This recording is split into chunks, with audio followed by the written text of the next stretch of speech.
Maralee Burnett. I am your astrologer, back with the messages for the week of June 30th, which means we are halfway through the year and about to kick off July, which is unbelievable. Of course, you know all that if you've been following me, and if not, now's a great time to click on that subscribe button so you can stay up to date on all of the energy that has been crazy this year. And the summer is going to turn things up a notch as we see another huge shift and then the beginning of what I like to call retrograde season.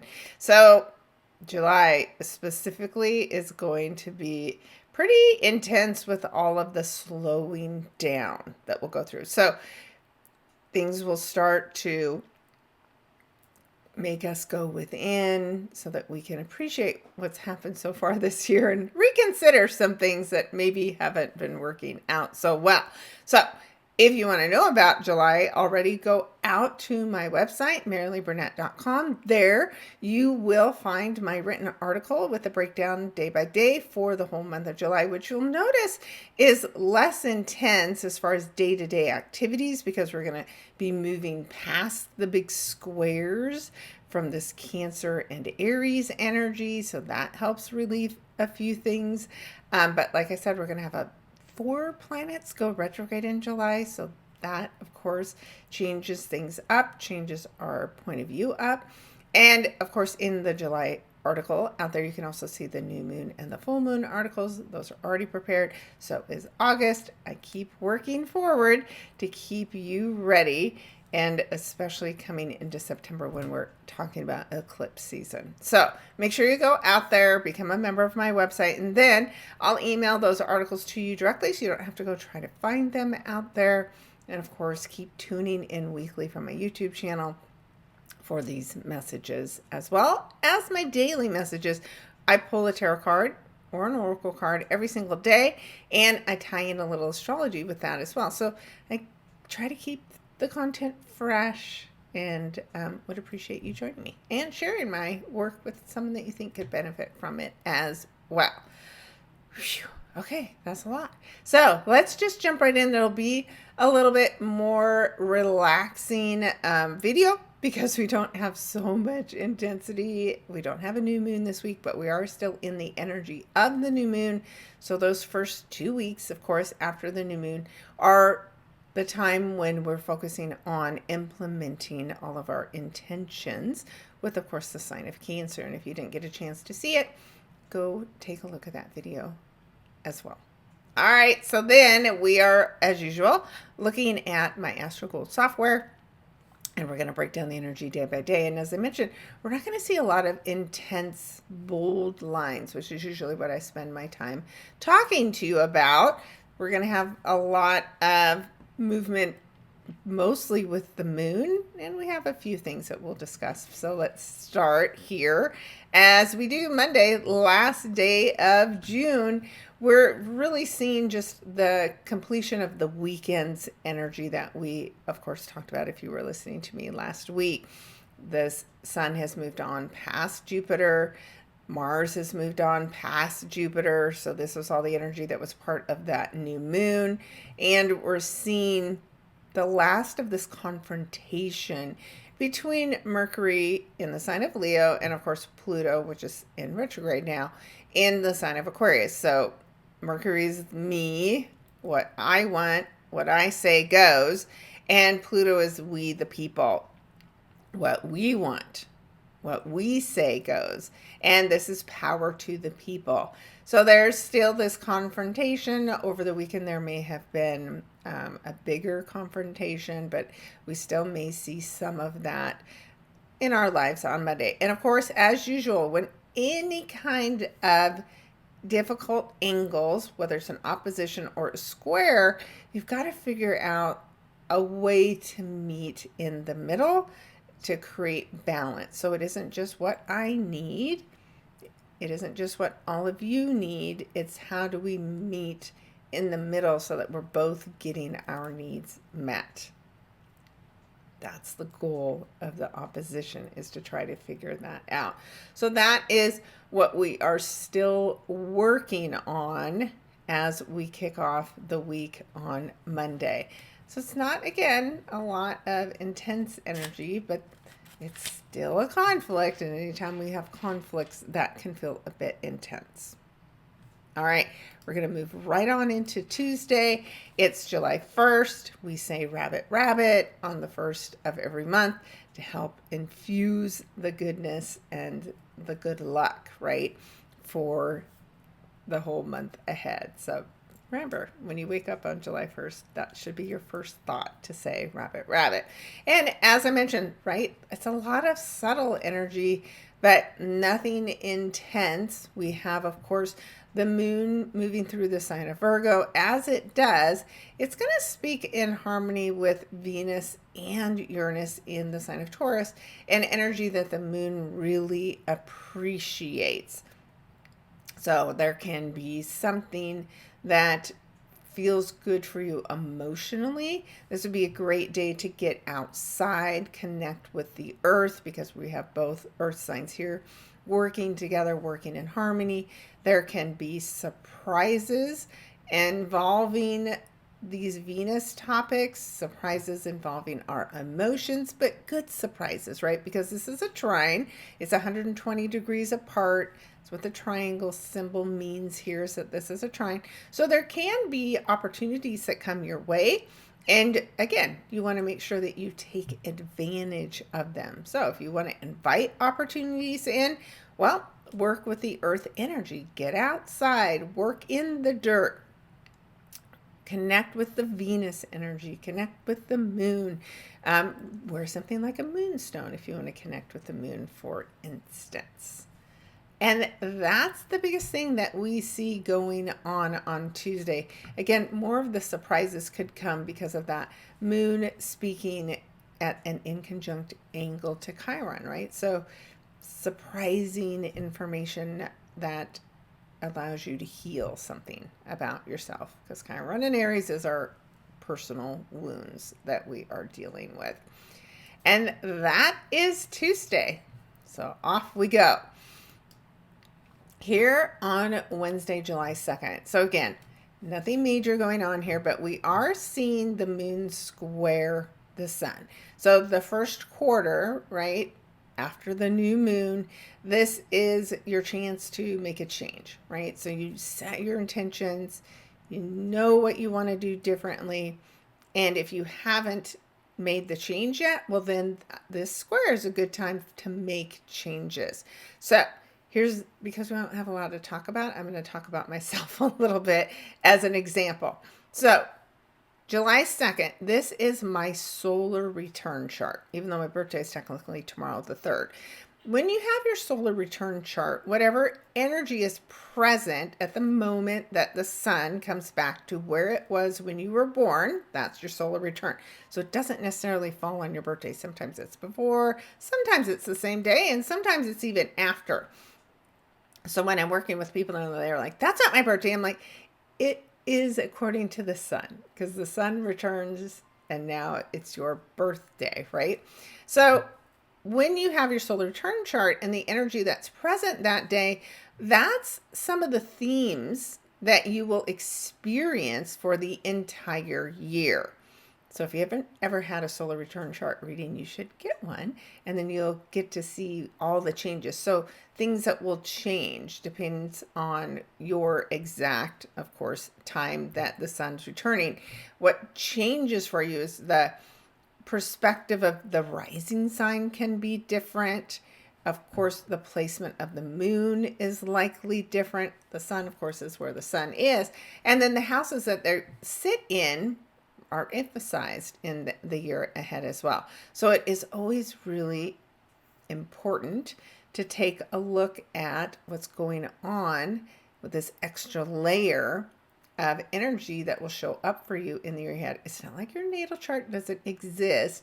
This is just the way the year ahead will flow for you. So for me, here's what I know, because the moon will square the sun. For my year ahead, this is a year where I'm making changes, right? So this is a year where there's change. It could be changes in relationships because of the fact the moon is in the sign of Libra. And it could be changes that are happening involving my home, involving my family, involving myself as a mother.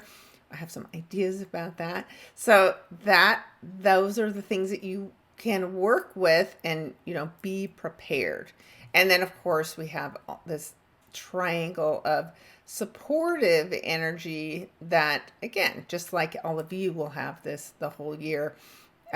This is energy that's helping support me in the background type of thing. But other than that, it's a somewhat mellow year, which is kind of nice. So that's what's going on. If you wanted to know about your solar return chart, and just on this day, there's something emotionally triggering maybe in your relationships that you want to do something different and make a big change. All right. Then it's my birthday. Yeah, happy birthday to me. 1 year older. And I just love it. So nothing again too crazy or exciting on this day. We just see the moon move on. But the moon today does make this odd connection back to the North Node in Pisces. So this is a relationship from the collective perspective that could shock and surprise us in some way. This could be a relationship between two countries, right? North Node and Pisces can represent overseas. And this isn't going the way we expect it to go. So I am a little concerned about what could happen politically as we get around the 4th of July, right? And celebrating. And of course, we have a country that's very unhappy with the US. So it's a good time to just, as usual, practice caution. But if you are struggling in a relationship, maybe this is a time where you're ready to let that go, because the North Node, right, is calling you forward, and maybe staying stuck in either a business or personal relationship right now is not what's best for you. Okay. And as we move on quickly, this week is going quickly for us.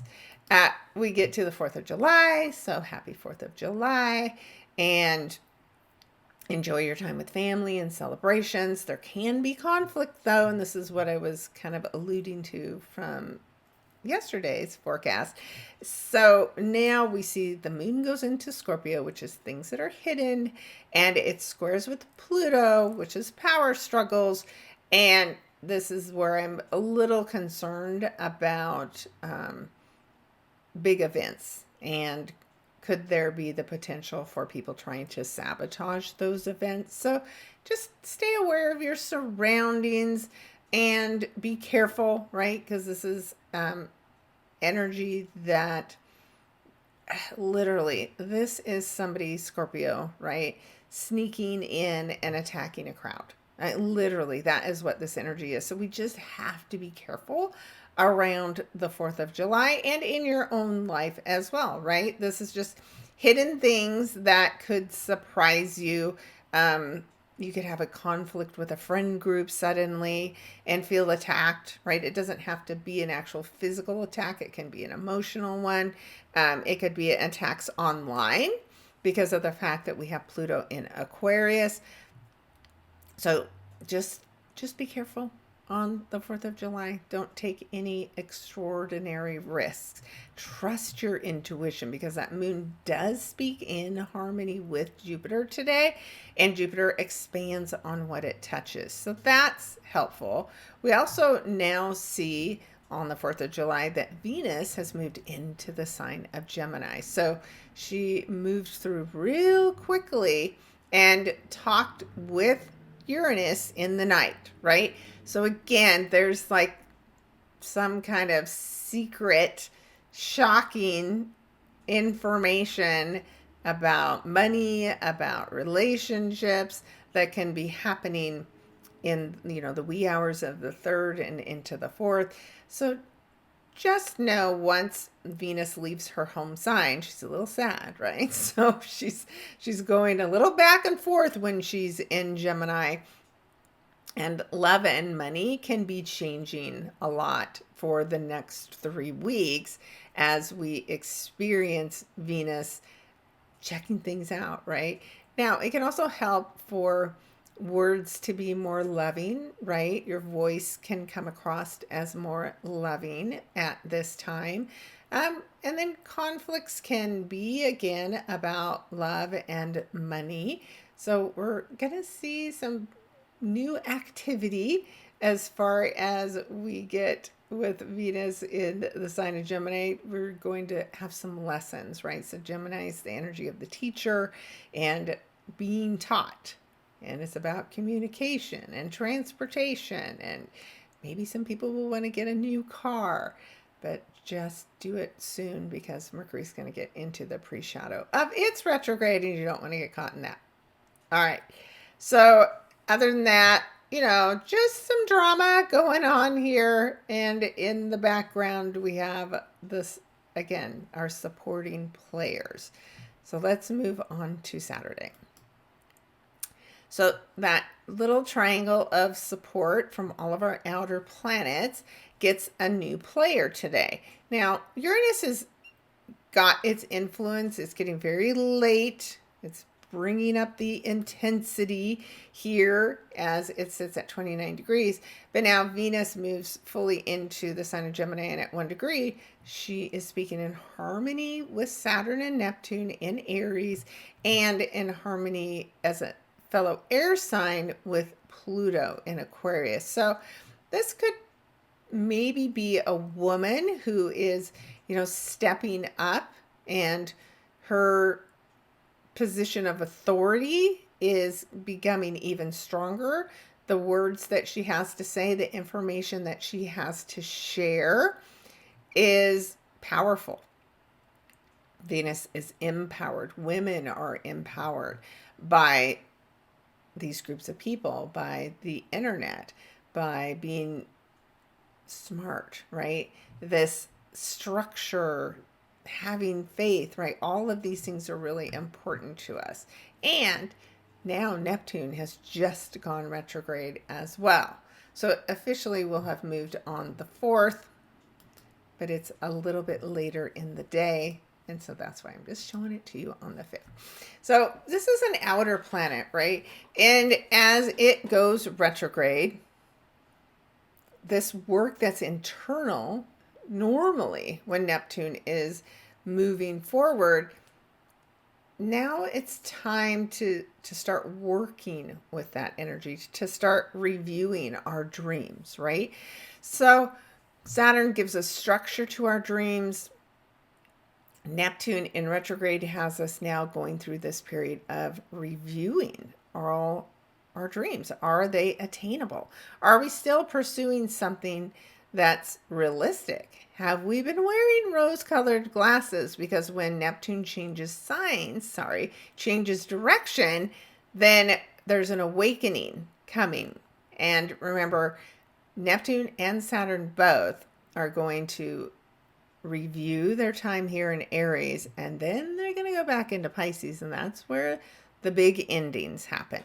That's where the final work is going to be with Neptune and Saturn in Pisces, and Neptune in our lifetime, right? We won't have Neptune in Pisces ever again in our lifetime unless something drastically changes and we're suddenly living much, much longer. It takes too long to make its way around the sky for us to see it again. So it's important that we take advantage of Neptune when it's in its home sign in Pisces. So we'll be talking more about that in future videos. But you may notice a bit of fogginess as Neptune slows down to go retrograde, right? Because it's stirring up the energy as it's changing direction. And some of that delusion and foggy energy, that dreaminess that we can get lost in, is pretty strong over the next few days. So just don't make any big decisions while Neptune may be clouding your judgment a bit. Okay. that is our Saturday. So let us finish the week off. And you're just going to notice the same thing. Now we've got Venus speaking with Neptune in retrograde, and of course, building on her conversation and energy with Pluto. So even stronger today is that need to pay attention that you're not deluding yourself, because it can feel overly dreamy and almost too good to be true. So just again, these are supportive energies, but I like to say sometimes this is like, it's too much good stuff that you can overdose on it. So you just take it for what it is, a day at a time. Don't try to run away with your thoughts and your dreams and imagine that it's more than it is. Give it time to unfold, right? Because these outer planets spend a long time in retrograde, but as they do go in retrograde and as they do have these conversations, we do want to pay attention to them. Also, we really want to pay attention to the fact that Uranus is just a click away from finishing its time here in Taurus. It's not final, because like almost all of these outer planets, except for Pluto, it will come back to have a final conversation about your experience over the last 7 years with Uranus in the sign of Taurus. But as it gives you a preview, we could be really shocked and surprised about what's ahead for us as Uranus moves through the sign of Gemini. So with that, we're going to talk about next week. If you haven't done it yet, my 2025 preview video, I gave you a little bit of history about Uranus and its time in the sign of Gemini. And historically, this has been a time of wars being escalated, right? Shocking, surprising things like when we got even for Pearl Harbor and dropped a big bomb too in Japan, right? So there can be shocking surprises that do have to do with war and conflicts, right? Because this is the two sides. Gemini's the twins, the light, the dark, the conflict.